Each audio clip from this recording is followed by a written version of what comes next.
So this has been one of the videos I've been most excited to make since this YouTube channel actually started. And it's on the topic of probably one of the single most important parts of attachment style healing. This is about the concept or idea of individuation, of actually really behaviorally developing and identifying a strong sense of self, not from the outside in, but from the inside out. And this is vital if we want to feel confident in our dating decisions, in having boundaries and having standards for ourselves. This is absolutely a necessity if we want to have a strong sense of self confidence, personal self empowerment, if we want to get out of these cycles of rumination, of worrying so much about what other people think, of fearing rejection so much. If we want to escape from all of those things, individuation and learning to properly individuate and understanding what that means, which I will explain all of to you in this video, is one of the essentially prerequisites. It's like one of the necessities to get there and to shed some of these really painful experiences of what life can feel like, especially from an attachment perspective, if we don't have the ability to properly individuate. So individuation essentially means, and it's a behavioral stage of development, it essentially means learning to develop a healthy sense of self. And a healthy sense of self cannot ever be identified or derived from the outside in. Okay, so if you are deriving your sense of self based in what other people think of you, what their opinions are of you, what they think you should do about pivotal choices in your life, for example, your parents tell you you should be in XYZ career, and maybe you really want to be in this career over here, but you're like, you know what? They think I should do this, right? So you go in that direction. You're deriving your sense of choices about a pivotal area of your life based on what people think around you that you should do, especially people who you may look up to or put on a pedestal, somebody who represents some sort of authority in your life.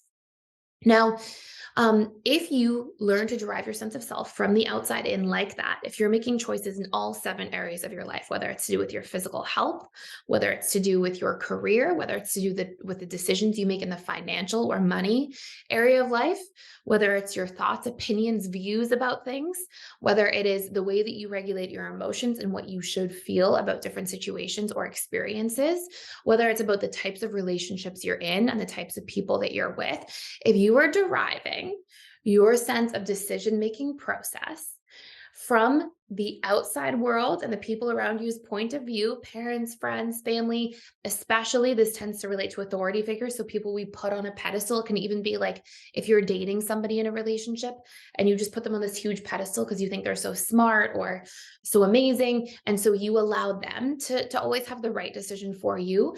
Anybody that you've made the authority in your life, if you are, and here's the really clear difference, there's a difference between taking on an opinion from somebody else. Okay. So somebody you're dating says, you should be in this career, and you don't care about that career. You're not interested. In fact, every fiber of your being is disinterested in that career. But you're like, oh, they're really smart and they know me well. So I'm going to go back to school for that thing.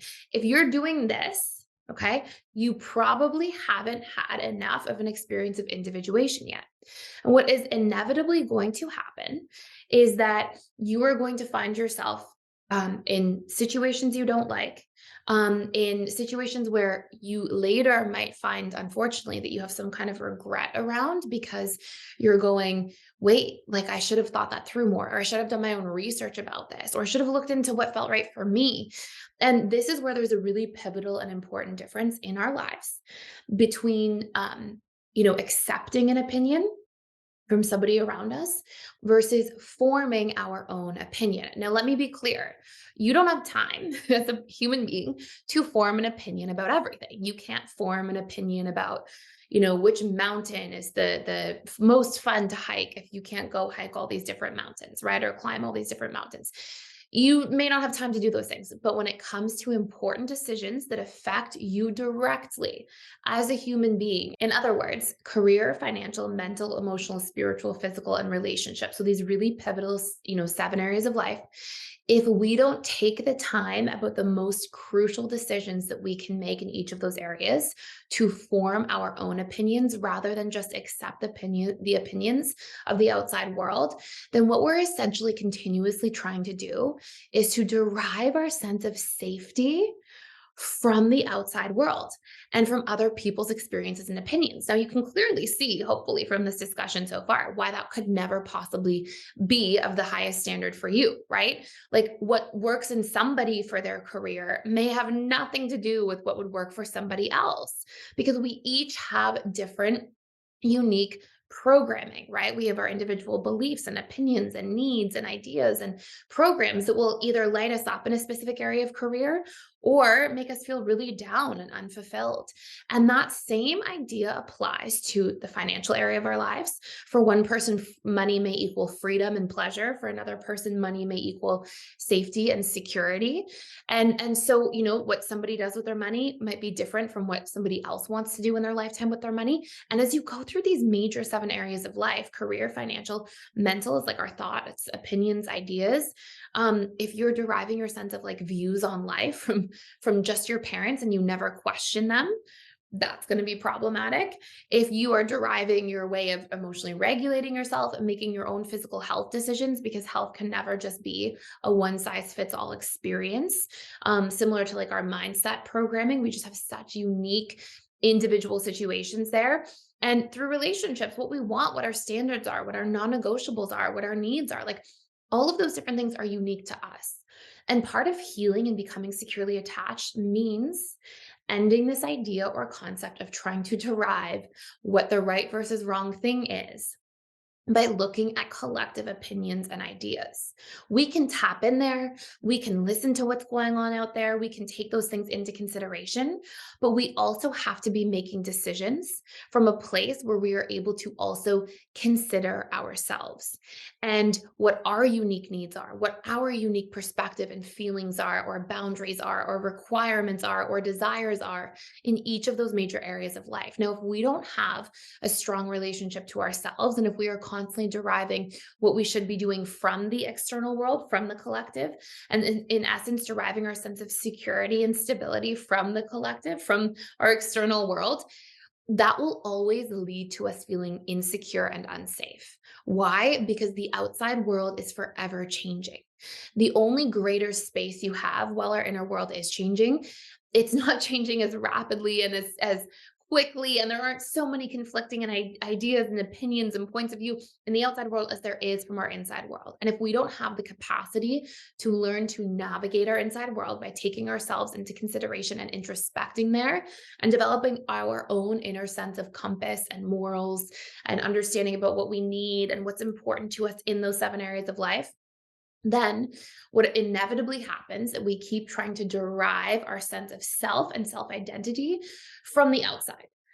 And this is where you will experience that people's opinions of you just have such a capacity to harm you or affect you, rather than you feeling kind of like, oh, I don't really care too much what people think. Like, I'll consider people's criticisms or like pay attention or see if there's something I can learn from them, but they're not like landing on you like they're like, just cutting you deeply, right? That won't happen if you're individuated more. We won't be in a space where we constantly ruminate and worry about what everybody else thought around us. We will be in a place where we have a healthy sense of stability and security in our lives as a baseline that is untouchable and unshakable by the outside world because we're not getting it from there. And we will have less of a fear of rejection. We'll have clear ideas for what we want in different areas of our lives. We won't settle for a career that gives us less than we deserve. We won't settle for a situation where we're in a relationship with somebody that doesn't actually fulfill us or meet our needs. So individuating is one of the most important parts of healing. And it really involves our ability to critically think by considering ourselves and learning who we are and what matters to us, and then making decisions that way from the inside out. And often people come into individuation through basically being broken down enough that they, by the outside world, that they stop looking to it to derive their sense of security from that space. But when we don't do that, and or if we keep going back there anyways, we keep going to the outside world and their opinions, without doing our own individual research about how that opinion applies to us in a unique way. When we don't do that, we will inevitably feel like we get let down, or there's just this lack of stability, or things are always changing. We'll have just more insecurity and challenges in that area of our lives. Now, how this particularly applies, and I want to just say one other thing about this, okay? So maybe this will just be like a more general video here and I'll do a part two, but a couple other things about this. Um, when you try to derive your sense of stability from the outside world in, it makes you easy to manipulate. And I don't mean that in like a disrespectful way to anybody. It's just like if you are always looking to other people for your opinions, you're more likely to end up in relationships that gaslight you, in situations where you are being manipulated by a partner perhaps or somebody, and it's easy to fall into like harmful groupthink patterns that can be costly both to yourself and to other people. And I want to be really clear here too, like you can be a really good person and still be individuated. Like being a good person and being an obedient person are two different things, and I really believe that we should never teach children, for example, to be obedient. I know that that's the punishment reward system that people get raised in, but obedience, like if we look, right, and we're just being really honest, if we take a look at history and some of the most harmful events that ever happened in history, a good person or like let's say an obedient person can end up in a harmful collective group think pattern, and that obedient person may do horrible, awful things in the name of obedience. Like if we look at history, we have examples of that where people were being obedient instead of questioning different narratives and different things that were happening. So they went with this sort of groupthink dynamic, and that could have actually caused a lot of harm. Now, this is not me saying that we shouldn't have rules and that rules don't have a place in society, because of course we should. But we should also be mindful that when we do anything or make any big decision in our lives, that we are deriving our sense of choice from the inside out. And unfortunately, the people who end up the most in painful, abusive, gaslighting relationships tend to be people who didn't learn to individuate first. And it's of no fault to them. It's usually a reflection of past trauma in their lives and in their experiences. But it's a harmful thing to have to go through, that you keep ending up in painful relationship after painful relationship. And again, there are versions of that in all of 7 areas of life. So when it comes to the dismissive avoidant attachment style, they generally tend to also have really important things they need to focus on when it comes to individuation, though that tends to be different specifically in the relationship area of life. So as I mentioned earlier, fearful avoidants and anxious preoccupieds tend to need to focus on individuation the least to end these patterns of like people pleasing, ruminating, fear, self-abandoning, self-betraying, learn to trust themselves. For dismissive avoidance, this actually shows up in a slightly different way. Dismissive avoidants generally are very individuated people when it comes to their romantic relationships and relationships as a whole. They very much tend to derive their sense of standards and needs and non-negotiables from the inside out, because they have really learned to be autonomous in that area and think for themselves about what they want.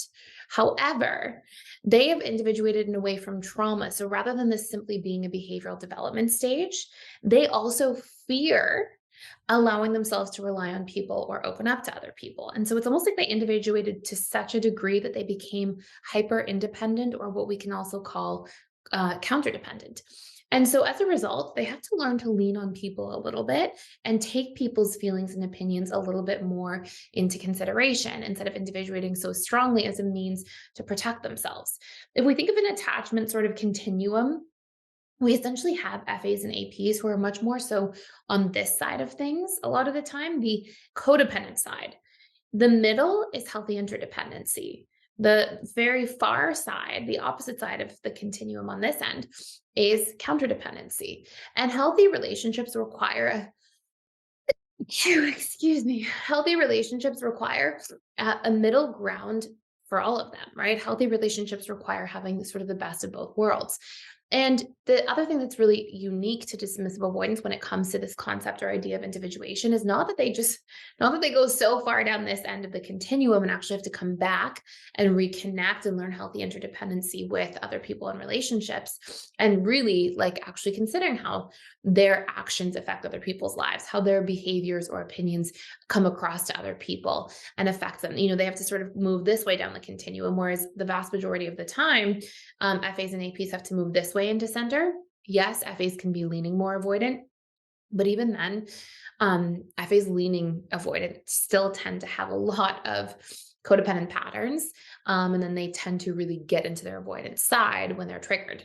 So that's a topic for a separate time. But when it comes to dismissive avoidance, particularly, what you will often see is that dismissive avoidants are very individuated in the relationship area of life, but that does not necessarily mean they're individuated with their career and their career decisions. In fact, more so than most attachment styles, dismissive avoidants tend to often get into career situations that they don't even, like, that they sort of just followed, whatever they were told to do. Sometimes dismissive avoidants can be very indecisive about who they are and what they want to do and how they want to show up in the career area. There can be a lot of like really interesting dynamics happening over there. So the career area, DAs tend to fear individuating too much and really deriving their sense of self from the inside out that way. They definitely derive their sense of security from like, what their parents wanted or what, sort of secure careers exist for them. They tend to derive them from like external stability and things that represent external stability, like a job that you can stay in for a long period of time. Again, this is not all DAs, but these are some common examples.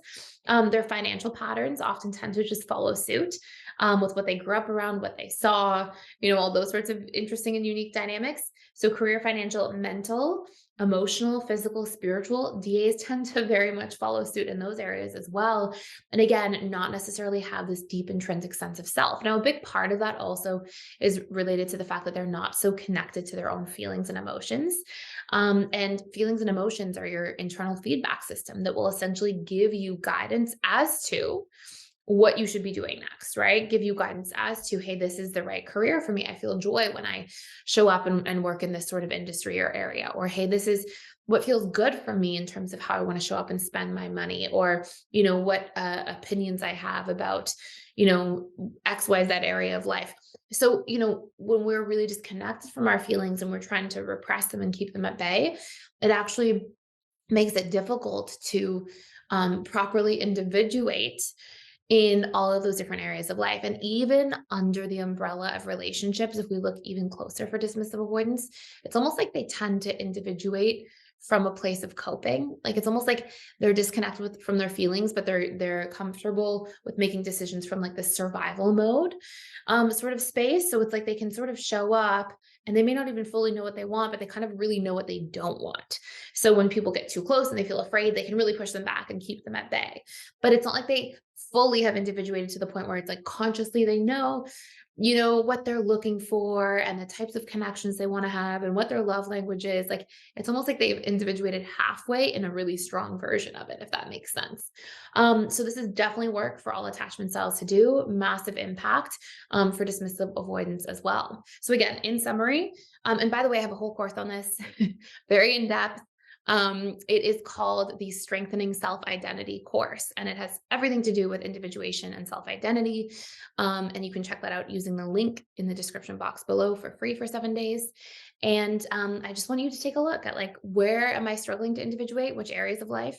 What are the fears I have around individuating? Sometimes it's that we just don't know enough yet about that area. So we have to research a little bit. We have to do our due diligence to figure out who we are in that area of life. But the more that we do, the more we will feel like we have a strong sense of self. It's developed from the inside out. We've got a healthy relationship to that area of our lives. We're not people pleasing as much. We're not gaslighting ourselves. We're not breaking our own trust. We feel empowered setting boundaries. We're not afraid of rejection. Like so many great things come of this. So that's it for today. I hope this made sense. Thank you so much for watching and for being here. Please like, share, and subscribe if you enjoyed this video, and I will see you in the next one.